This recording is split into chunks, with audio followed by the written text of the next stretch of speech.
사망의 절망 속에서라는 제목으로 말씀의 은혜를 나누기를 원합니다. 한 나라에 있어서요, 역사는 굉장히 중요합니다. 역사를 아는 백성이 자신의 정체성을 가지고 살아갈 수 있기 때문입니다. 그렇기 때문에 한국과 일본, 중국이 그토록 역사를 가지고 서로 논쟁을 하고 싸우는 것 아닙니까? 역사가 어떤지 알아야 그 나라의 문화와 또 그 나라의 정체성이 어떤지를 알 수 있다라는 겁니다. 근데 나라에게만 역사가 중요한 것은 아닙니다. 작은 조직도 역사가 중요합니다. 예를 한번 들어보겠습니다. 우리가 너무나 잘 알고 있는 삼성전자 있죠. 삼성전자가 처음 대구에서 설립되었을 때 이병철 창업주가 삼성 상회라는 유통업을 시작하였습니다. 유통업의 특징이 무엇입니까? 위험 관리를 해야 됩니다. 리스크 관리를 해야 되고요. 또 재고 파악을 위해서 철저하게 물건을 확인해야 합니다. 유통업의 특징상 관리가 중요하다는 겁니다. 그렇기 때문에 삼성전자는 그 이후로도 관리 시스템으로 명성을 얻는 기업이 되었죠. 그리고 대기업이 되어 오늘날은 세계 가운데서도 손꼽히는 대기업이 되었습니다. 역사를 알면 그 기업의 문화와 정체성이 어떻게 그렇게 형성되었는지 알 수 있다라는 겁니다. 그런데 교회도 마찬가지입니다. 교회의 역사를 한번 돌아보면은 교회는 굉장히 특이한 조직이라는 것을 알게 됩니다. 교회는요, 아무리 어려운 상황 가운데 처하게 된다 할지라도 사라지지 않습니다. 많은 사람들이, 권력 있는 자들이 교회를 박멸하고 교회를 믿는 사람들을 죽이려고 애썼습니다. 정말 교회가 이 세상에서 다 사라지는 것 같았죠. 그러나 교회가 사라졌습니까? 그렇지 않습니다. 교회는 그 절망적인 상황 가운데서도 무덤 속에 들어가는 것 같은 소망이 없는 그 시대 가운데서도 끝까지 살아남아 하나님의 이름을 증거하며 예수 그리스도의 십자가를 세워 나아갔습니다. 때때로 교회는 신앙이 부패하여 그 믿는 자들이 다 떠나갈 때도 있었습니다. 그러나 그때에도 교회는 다시 한번 저들의 그 교만과 우상들을 제거하고 하나님이 기뻐하시는 모습으로 일어났었죠. 교회는요, 저는 이렇게 묘사하고 싶습니다. 교회는 꺼지지 않는 생명력을 가지고 있는 조직이다. 저는요, 하나님께서 우리의 삶 가운데도 여전히 그 꺼지지 않는 생명력으로 역사하고 계심을 믿습니다. 여러분 한번 그런 의미에서 옆 사람에게 한번 인사해 보겠습니다. 당신에게는 꺼지지 않는 생명력이 있습니다. 여러분에게는 꺼지지 않는 생명력이 있습니다. 아무리 이 세상이 여러분을 무너뜨리려고 한다 할지라도, 아무리 소망 없는 절망적인 상황 가운데 우리의 삶이 처하게 될지라도 그 꺼지지 않는 하나님이 주시는 생명력으로 우리는 그 모든 어둠과 절망을 뚫고 이겨낼 것이기 때문입니다. 그럼에도 불구하고 제자인 우리의 삶이 때때로 소망이 없는 절망 가운데 처할 때가 있습니다. 사망의 절망 속에서 애통하며 슬피 울 때가 있습니다. 혹시 오늘 이 예배당에 그러한 마음으로 하나님의 전을 찾은 성도의 삶이 있으십니까? 그렇다면 오늘 말씀 가운데 우리가 사망의 절망 가운데 있을 때, 소망이 다 끊어진 그 애통함과 슬픔 가운데 있을 때 제자인 저와 여러분이 무엇을 기억해야 되는지 지혜를 얻는 예배 시간 될 수 있기를 간절히 바랍니다. 그렇다면 사망의 절망 속에 있을 때 제자인 저와 여러분은 무엇을 기억해야 하는 것일까요? 우리가 기억해야 될 첫 번째, 스크린에 나가는데 한번 다 같이 고백해 봅시다. 시작. 하나님 반드시 나를 찾아오신다. 무엇을 기억해야 된다고요? 하나님 반드시 나를 찾아오신다. 이 고백을 저와 여러분 삶 가운데 회복해야 됩니다. 오늘 본문 말씀의 배경은 지난주 말씀에서 이어져 왔습니다. 나사로가 죽었습니다. 예수님이 나사로가 위독하다라는 이야기를 듣고도 그곳에 머무르시고 바로 나사로에게 가지 않습니다. 결국 그 일로 인하여 나사로는 죽고 말지요. 여러분 상상하기는 싫으시지만 여러분이 만약 이 나사로의 가족이 되었다고 상상해 보십시오. 여러분의 사랑하는 가족이, 여러분의 사랑하는 오라버니가, 아들이 어려움 가운데 병환으로 급작스럽게 죽었다고 한번 여러분 상상해 보십시오. 그 마음이 어떠했겠습니까? 무너지지 않았겠습니까? 슬퍼하고 애통하지 않았겠습니까? 나사로의 누이의 목소리를 한번 들어보십시오. 32절 말씀입니다. 같이 읽어보겠습니다. 시작. 마리아가 예수 계신 곳에 가서 배웠고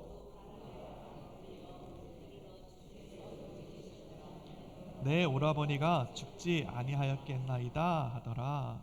아멘. 그녀가요 오빠의 죽음으로 애통해하고 있습니다. 슬피 울고 있습니다. 그녀가 이와 같이 예수님께 말하는 그 모습이, 그 상황이 어떠했을까? 저는 머릿속에 너무나 선명하게 그려집니다.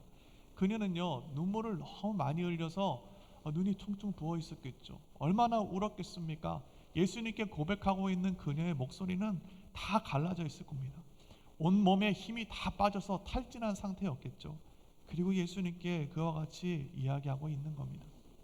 마리아는요 지금 사랑하는 오라비를 잃고 절망과 슬픔 가운데, 애통함 가운데 괴로워하고 있다라는 겁니다. 그리고 이처럼 탈진한 마리아의 삶을 예수님께서 보십니다. 33절 말씀입니다. 예수께서 그가 우는 것과 또 함께 온 유대인들이 우는 것을 보시고 심령이 비통히 여기시고 불쌍히 여기사. 아멘. 그곳에는요 마리아뿐만이 아니라 수많은 사람들이 애통의 눈물을 흘리고 있었다는 겁니다. 그곳에는요 곡소리가 가득하고 정말 절망과 사망의 그 두려움이 그들의 마음속에 가득 있었다라는 것을 보게 됩니다. 그런데 오늘 본문 말씀에 우리가 주목해야 될 부분이 있습니다. 그것은 이러한 상황을 보고 계시는 예수님의 마음이 어떠했는지를 묘사하고 있는 것이죠. 예수님의 마음이 어떠했다라고 이야기합니까? 심령에 비통히 여기시고 불쌍히 여기셨다라고 이야기하고 있습니다. 비통히 여기시고, 이 우리나라 말로 번역된 비통히 여기시고라는 말을 제가 원문으로 살펴보니까 그 단어가 단순히 슬퍼하는 감정을 표현하는 것이 아니라는 것을 발견했습니다. 이 원문의 단어는요 단순히 슬퍼하고 눈물을 흘릴 때 이 비통히 여긴다라는 단어를 쓰지 않습니다. 오히려 이 말은요 말이나 소 같은 것들이 흥분해서 코로 자신의 그 입김을 뿜어내는 상태, 좀 화가 나 있는 상태, 분노가 나 있는 상태, 흥분해 있는 상태를 묘사할 때 쓰는 단어라는 것입니다. 다시 말해 오늘 예수님께서 이들이 우는 모습을 보시고 심령에 비통히 여기셨다라는 것은 예수님께서 거룩한 분노를 내비치셨다라는 것입니다. 그렇다면 우리는 의문이 들죠. 왜 예수님은 자기의 사랑하는 나사로가 죽고 또 그의 가족들이 슬피 울고 있는 그 모습을 보며 그 안에 거룩한 분노를 느끼셨는가라는 질문이 떠오릅니다. 도대체 예수님은 왜 그러한 슬피 우는 자기의 사랑하는 백성들을 보며 거룩한 분노를 느끼신 것입니까? 예수님께서 이와 같이 거룩한 분노를 느끼신 것은 하나님의 사랑하는 백성들이 죄와 사망의 권세 아래 탈취당하고 탈진하며 학대받고 짓눌리는 그들의 삶을 보고 있으니 하나님께서 죽음과 사망에 대하여 거룩한 분노를 느끼신 것이죠. 이것을 어떻게 하면 여러분들께 조금 더 잘 와닿게 이해할 수 있을까 제가 고민을 하다가 생각난 장면이 있었습니다. 최근에 러시아와 우크라이나가 전쟁을 치렀습니다. 그리고 전쟁 가운데 포로들이 붙잡혀 왔었죠. 그리고 포로 교환으로 포로되었던 우크라이나 군인들이 가족품에 돌아왔습니다. 그리고 그 가족품에 돌아왔던 모습이 조금 충격적이었죠. 여러분 제가 사진을 한번 가져와 봤는데요. 한번 사진을 보여주시겠습니까? 네, 한쪽에 있는 분은 똑같은 분입니다. 근데 전쟁 포로로 갔다 왔을 때 살이 다 빠져가지고 볼품없는 모습으로 돌아왔죠. 다음 사진도 한번 보여주시겠습니까? 동일한 사람입니다. 포로로 붙잡혀 갔다가 포로 생활 가운데 학대받고 탈진해서 저렇게 빼짝 말라서 돌아온 것입니다. 다음 사진도 한번 보여주시겠습니까? 우크라이나 솔저인데요. 40kg이 빠졌습니다. 먹을 것도 제대로 먹지 못하고 고문받고 학대받아서 저와 같은 모습으로 고향에 돌아온 것입니다. 만약 이 우크라이나 군인들의 가족이 이와 같은 모습을 보았다면 여러분은 마음에 어떤 감정을 느끼시겠습니까? 마음에 거룩한 분노가 느껴지지 않겠습니까? 내 사랑하는 사람이 이와 같이 어려움을 당하고 학대받고 짓눌리며 고통받고 탈진당한 그 모습을 보며 그 안에 거룩한 분노가 일지 않겠습니까? 오늘 예수님께서 자기의 사랑하는 자들이 사망의 권세 아래 짓눌리고 슬피 울며 탈진하고 애통해하는 그들의 모습을 볼 때 하나님의 마음속에 거룩한 분노가 느껴졌던 것은 바로 이와 같은 감정이라는 것입니다. 예수님은요, 자기 백성이 사망 아래 슬피 울며 애통하며 눈물 흘리는 그 모습을 보며 사망을 향하여 분노를 느끼시며 자기 백성을 찾아가시는 분 된다라는 것입니다. 여러분, 예수님은요, 자기 백성들에게 기적을 베푸실 때 비둘기에게 먹이 주는 것처럼 기적을 베풀지 않습니다. 여러분, 공원에서 비둘기에게 먹이 줄 때 어떻게 먹이 줍니까? 비둘기 한 마리 한 마리 먹이를 입에다 넣어줍니까? 그렇지 않죠. 그냥 우리는 땅에 뿌립니다. 먹을 놈은 먹고 먹지 못할 놈은 먹지 말라.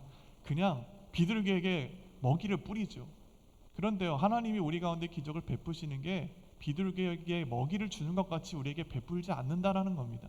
하나님은요, 각자의 인생 가운데 사망의 절망 가운데 애통함 가운데 탈진하고 짓눌린 자기 백성들을 하나님께서 친히 찾아가시고 거룩한 분노로 저들의 삶을 그 환난으로부터 건지시고 주님 품에 안으시며 다시 한번 일어날 수 있도록 회복할 수 있도록 저희를 돌보시는 주 되신다라는 것입니다. 주님이 물으십니다. 34절 말씀입니다. 우리 한번 같이 읽어보겠습니다. 시작. 이르시되 그를 어디 두었느냐 이르되 주여 와서 보옵소서 하니. 주님이 묻습니다. 내 사랑하는 자녀, 내 사랑하는 형제 나사로가 지금 어디 있느냐. 지금 예수님은요, 무덤 속에 사망의 그 절망과 애통함과 저의 생명을 빼앗긴 나사로의 삶 가운데 찾아가고 계십니다. 거룩한 분노를 품고 자기 백성을 무덤에 넣어버린 사망을 향하여 다시 한번 예수님께서 나아가고 계시다라는 것입니다. 35절 말씀입니다. 다 같이 읽어보겠습니다. 시작. 예수께서 눈물을 흘리시더라. 나사로를 어디 두었느냐 말씀하시고 예수님께서 어디다 하셨다 얘기합니까? 눈물을 흘리셨다 말씀합니다. 참 짧은 문장입니다. 그런데 사실 이 장면은요, 굉장히 많은 것을 내포하고 있습니다. 여러분, 오늘 나사로가 죽었던 이 장면 가운데 가장 슬퍼하는 사람이 누구입니까? 마르다입니까? 마리아입니까? 물론 마르다와 마리아도 슬피 울고 있죠. 마르다는 통곡하며 애통하며 저의 목이 다 쉴 정도로 울었을 것입니다. 마리아는 눈물이 더 이상 나오지 않을 정도로 눈물을 흘리고 너무나 울어서 탈진할 정도가 되었을 것입니다. 여러분, 그러나 이 나사로의 죽음 가운데 가장 슬퍼하시고 애통해하시며 그의 마음이 찢어지는 것 같은 분은 사실 마르다와 마리아가 아닙니다. 누구십니까? 바로 예수 그리스도죠. 예수님께서 눈물을 흘리십니다. 자기 사랑하는 자를 잃어버린, 자기의 생명과 같은 신부를 잃어버린 신랑의 눈물이고, 또한 이것은 자기의 사랑하는 자녀를 잃어버린 아버지의 눈물이기도 합니다. 또한 기쁨을 잃어버린 창조주의 눈물이기도 하죠. 이 눈물은요, 굉장히 오랜 시간 동안 인내하시고 사랑하시며 또 자기 백성을 돌보셨던 하나님의 마음이 분명하고 선명하게 드러나는 장면입니다.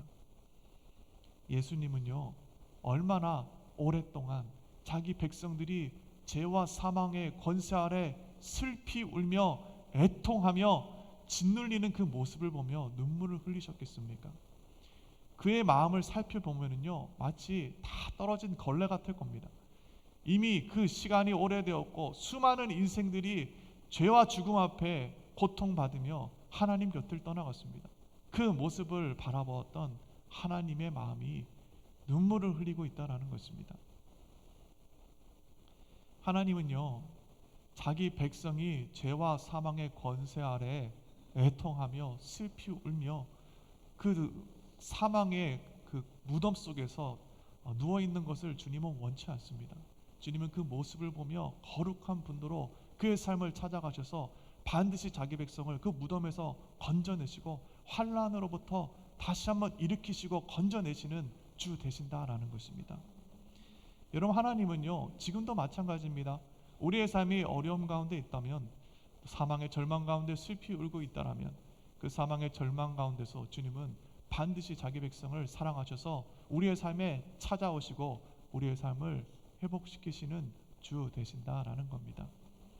때때로 우리는요 절망 가운데, 소망이 없는 그 환난 가운데 하나님을 잊어버릴 때가 있습니다.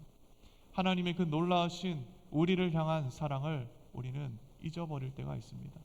그러나 다시 한번 그 소망 없는 자리에서, 그 절망의 자리에서 우리를 찾아오시고 우리를 회복시키실 주님을 다시 한번 발견하고 붙잡는 저와 여러분의 삶이 될 수 있기를 예수님의 이름으로 축복합니다.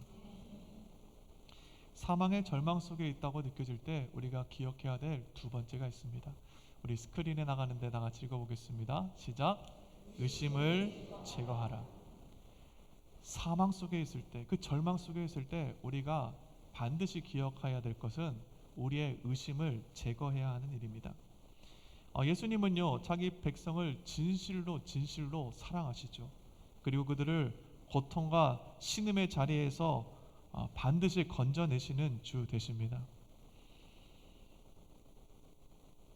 오늘 나사로의 누이와 마르다와 마리아가 있는데 예수님이 찾아오실 것을 그녀들도 알고 있었습니다.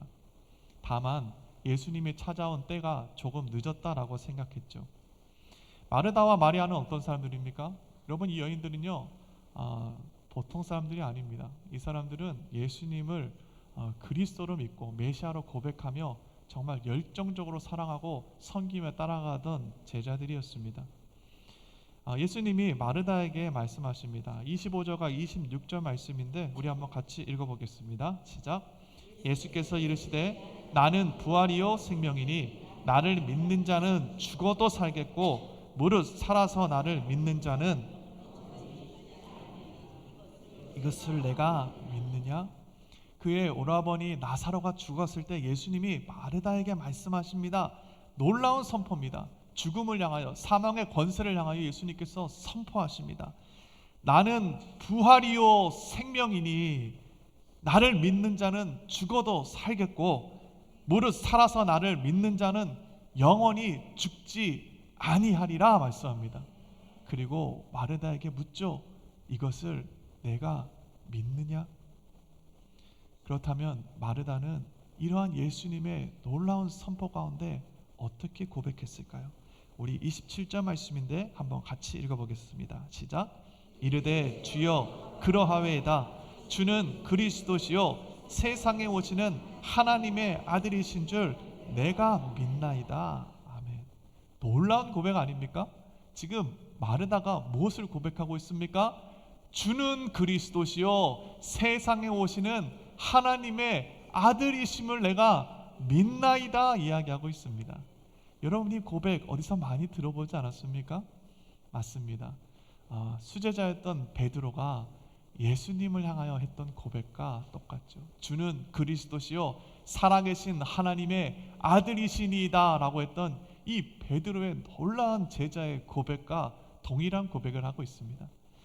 비록 여인이 고백했기 때문에 그 중요성에 있어서 부각이 되지 않지만 오늘 마르다가 예수님을 향하여 주는 그리스도시요 세상에 오시는 하나님의 아들이신 것을 내가 믿나이다 라고 한 이 고백은요 놀라운 고백입니다. 당시에 예수님을 이와 같이 고백했던 사람들이 없었습니다. 그런데요 마르다는 예수님의 메시아 되심을, 예수님께서 그리스도 되심을, 예수님께서 하나님의 아들 되심을 온전히 믿고 있다는 겁니다. 대단한 믿음 아닙니까? 그렇다면 마리아는 어떤 사람입니까? 마리아는요 마르다보다 더 적극적인 신앙을 갖고 있는 여인이었습니다. 마리아는 어떤 일을 행했습니까? 향유 옥합을 깨서 그것으로 예수님 발을 닦습니다. 발을 닦은데 어떻게 닦았다라고 성경은 이야기합니까? 자신의 머리카락으로 예수님의 발을 닦은 여인입니다. 대단한 믿음입니다. 마리아는요, 예수님의 그리스도 되심을 이 언니가 고백하는 것처럼 살아계신 하나님의 아들 되심을 믿을 뿐만 아니라 예수님을 뜨겁게 사랑하였던 여인이죠. 그러니 마르다와 마리아는요, 예수님이 그녀들의 집을 방문할 때마다 정성을 다해서 섬겼으며 또 예수님을 기뻐하며 사랑했던 것 아닙니까? 그리고 그녀의 오빠가 위급했을 때, 병이 위중했을 때 사람을 보내어 예수님께 도움을 요청했던 것입니다. 왜냐하면 그녀들은 예수님의 하나님 아들 되심을, 예수님의 그리스도 되심을 온전히 믿는 제자의 삶을 살고 있었기 때문입니다. 그런데도 불구하고요, 마르다와 마리아의 삶에는요, 그 믿음의 유리천장이 있었음을 보게 됩니다. 우리 39절 말씀인데 한번 같이 읽어보겠습니다. 시작. 예수께서 이르시되 돌을 옮겨 놓으라 하시니 그 죽은 자의 누이 마르다가 이르되 주여 죽은 자가 나흘이 되었음에 벌써 냄새가 나나이다. 아멘. 예수님이 나사로의 무덤에 찾아가셨죠. 그리고 나사로의 무덤에 막고 있는 돌을 옮겨 놓으라 말씀합니다. 그러자 마르다의 반응이 어찌했다라는 겁니까? 주여 죽은 지가 나흘이 되었음에 벌써 냄새가 나나이다. 예수님께 말했다라는 겁니다. 마르다는요, 왜 예수님께 이와 같은 이야기를 했을까요? 저는 마르다의 마음이 상상이 갑니다. 마르다가 왜 예수님께 이와 같이 이야기했습니까? 마르다는요, 예수님을 사랑하는 사람입니다. 마르다는요, 예수님의 메시아 되심을, 하나님의 아들 되심을 온전히 믿는 사람입니다. 그렇기 때문에 그의 오라버니가 비록 죽었음에도 불구하고 예수님께 지금 자기의 오라버니가 이미 죽었으니 그냥 두라고 이야기하고 있는 것이죠. 왜냐하면 예수님이 죽은 자를 만약 못 살리게 된다면, 그의 생명을 다시 주지 못하게 된다면 하나님의 영광이 되지 못하고 또한 예수님께서 창피당하실 것인데, 그러한 일을 마르다는 막고 싶었던 것 아닐까 생각합니다. 그가 예수님을 걱정해서 이야기하지 않습니까? 주여 죽은 지가 나흘이 되었음에 벌써 냄새가 나나이다. 예수님 하지 마옵소서. 예수님 그와 같은 일을 하지 마옵소서. 마르다가 간곡히 예수님께 이야기하고 있는 것이죠. 여러분, 그런데요, 사실 이 마르다에게는요, 그의 마음에 믿음의 유리천장이 있음을 보게 됩니다. 그 유리천장은 무엇입니까? 사람이 죽으면 천국에 가면 영원한 생명을 얻지만 죽은 육체가 다시 살아나는 것은 있을 수 없는 일이다라는 그 안에 믿음의 한계가 있음을 분명하게 보게 됩니다. 여러분, 그런데요, 마르다가 이와 같이 믿음의 한계를 가지고 있다는 것을 누가 책망할 수 있겠습니까? 여기 있는 여러분들이 이 마르다의 믿음의 한계를 여러분 책망할 수 있는 사람이 있습니까? 아무도 그런 사람은 없습니다. 우리의 삶도 마찬가지죠. 우리의 삶도 예수님을 나의 그리스도로, 예수님을 하나님의 아들로 고백하며 나아가는 저와 여러분의 삶에도 믿음의 유리천장이 있다라는 겁니다. 저도요, 오늘 말씀을 묵상하면서 저의 삶을 한번 돌아보니까 제 믿음에도 유리천장이 있는 것을 보게 되었습니다. 제가 이전에 교회에서 중독 증상이 심했던 한 성도님을 곁에서 돌봤던 적이 있습니다. 그 성도님이 중독 증상에서 벗어날 수 있도록 정말 열심히 도왔습니다. 매일같이 기도했고요. 또 함께 사역하고 선교도 같이 갔습니다. 재정적인 도움이 필요하다라고 하면 저는 제가 할 수 있는 한 재정적인 도움도 계속해서 지원했습니다.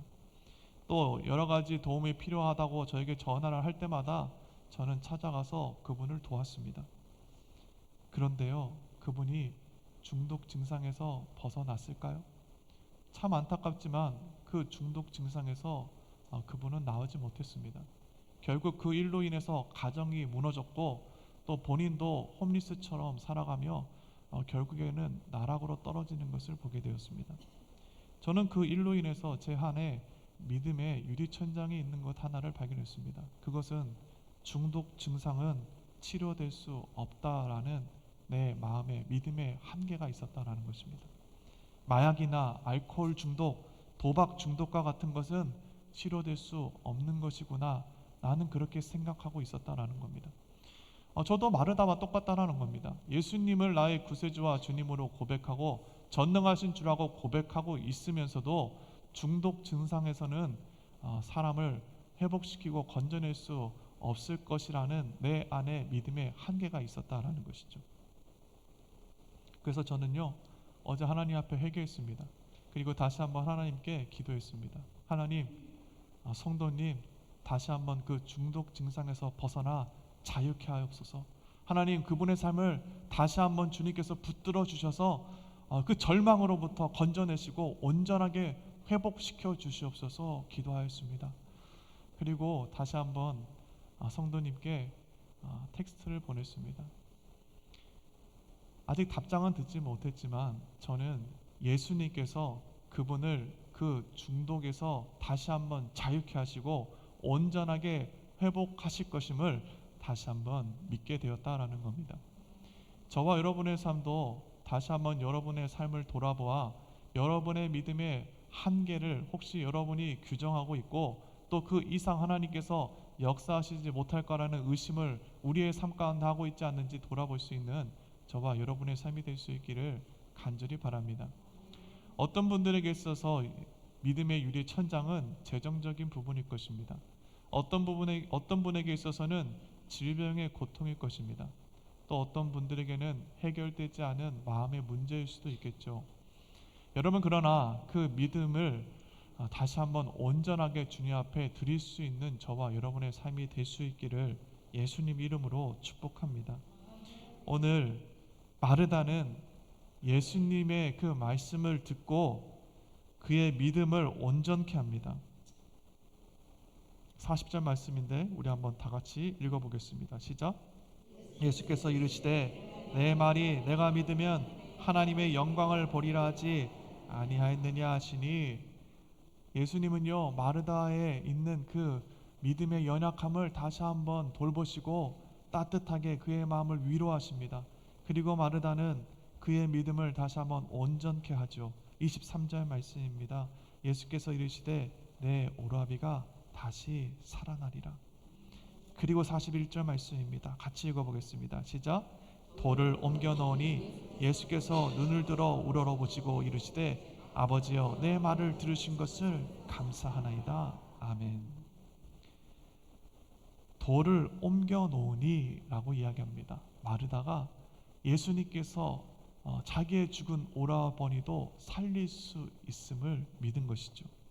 비록 아직 무덤에서 살이 썩는 냄새가 납니다.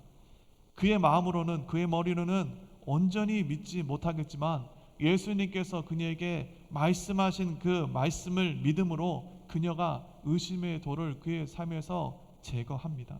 그러자 어떤 일이 있었습니까? 예수님께서 역사하기 시작합니다. 예수님께서 기도를 하기 시작합니다. 예수께서 눈을 들어 우러러보시고 이르시되 아버지여 내 말을 들으신 것을 감사하나이다. 42절과 43절입니다. 항상 내 말을 들으시는 줄을 내가 알았나이다. 그러나 이 말씀하는 것은 둘러선 무리를 위함이니 곧 아버지께서 나를 보내신 것을 그들로 믿게 하려 함이니이다. 이 말씀을 하시고 큰 소리로 나사로야 나오라 부르시니 말씀하고 있습니다. 마르다의 삶에 그 의심의 돌을 제거하자 예수님께서 역사하기 시작하셨죠. 나사로야 무덤에서부터 나오라 주님께서 외치십니다. 그리고 어찌 되었습니까? 44절 말씀인데 우리 한번 같이 읽어보겠습니다. 시작. 죽은 자가 수족을 배로 동인 채로 나오는데 그 얼굴은 수건에 쌓였더라. 예수께서 이르시되 풀어놓아 다니게 하라 하시니라. 아멘. 마르다의 삶에 의심의 돌이 제거되자 그의 믿음의 유리천장이 깨지자 어떤 일이 있었습니까? 예수께서 그녀의 믿음을 보시고 비로소 그녀의 삶에 역사하기 시작합니다. 그의 죽었던 오라비가 살아 다시 한번 무덤에서 걸어 나오게 된 것이지요. 우리의 삶에 의심의 돌을 제거하고 우리의 믿음의 의심을 다시 한번 제거할 수 있는 저와 여러분의 삶이 될 수 있기를 예수님의 이름으로 축복합니다. 하나님은요, 전능하신 분입니다. 하나님은 능치 못함이 없는 분이십니다. 하나님은 무덤의 권세를 깨뜨리고 사망의 사슬을 끊어버리고 반드시 자기 백성을 구원하시는 주 되신다라는 겁니다. 때때로 우리는요, 소망 없는 어려움 가운데 절망 가운데 있을 때 예수님께서 과연 나를 구원하실 수 있으신가라는 의심을 갖게 됩니다. 내가 발버둥 쳤으나 발버둥 친 가운데 문제가 해결되지 않으면 우리는 하나님께서 이 문제 가운데 나를 구원하실 수 있는가라는 의심을 품게 된다는 겁니다. 여러분, 그런데요, 하나님은 반드시 우리의 삶에 찾아오셔서 우리를 그 절망으로부터, 무덤으로부터 건져내시고 다시 한번 생명을 주어 일으키시는 주 되심을 믿으실 수 있기를 예수님 이름으로 축복합니다. 하나님을 믿을 때 우리의 삶에 하나님은 역사하기 시작한다라는 것입니다. 우리 안에 있는 그 의심을 다시 한번 다 내려놓고 주님 앞에 고백하십시오. 예수님, 주님께서는 능치 못함이 없는 주 되심을 저는 믿습니다. 예수님, 비록 지금 무덤에서 아직 냄새가 나고 내 머리로는 이해가 되지 않지만 주님께서 저는 이 모든 환난에서부터 나를 건지실 수 있는 주 되심을 믿습니다. 이 고백을 다시 한번 저와 여러분 가운데 온전히 회복할 수 있기를 간절히 바랍니다. 그럴 때 우리의 삶의 그 모든 의심이 제거됐을 때 하나님은 비로소 우리의 삶 가운데 역사하시기 때문입니다. 혹시 사망의 절망 가운데, 어려움 가운데 있는 성도의 삶이 있습니까? 여러분, 그렇다면 다시 한번 여러분의 삶을 사랑하셔서 반드시 찾아오실 주님을 기억하십시오. 그리고 우리 안에 의심을 깨트리고 다시 한번 주님께서 우리의 삶을 그 사망으로부터, 무덤으로부터 건져내실 전능하신 주 되심을 우리의 삶 가운데 온전히 믿으며 고백할 수 있는 저와 여러분의 삶이 될 수 있기를 간절히 바랍니다.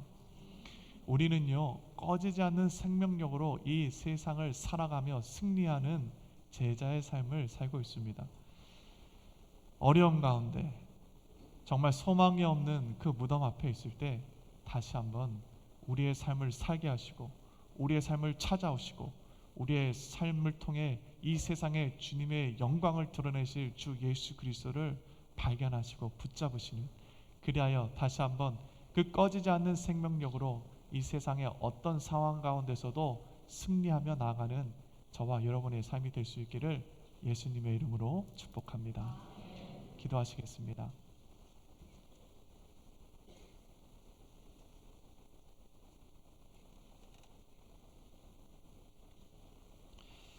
지금 이 시간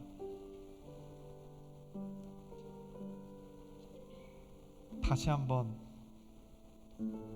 나의 삶을 찾아오시는 주님을 붙잡기를 원하는 성도의 삶이 있습니까?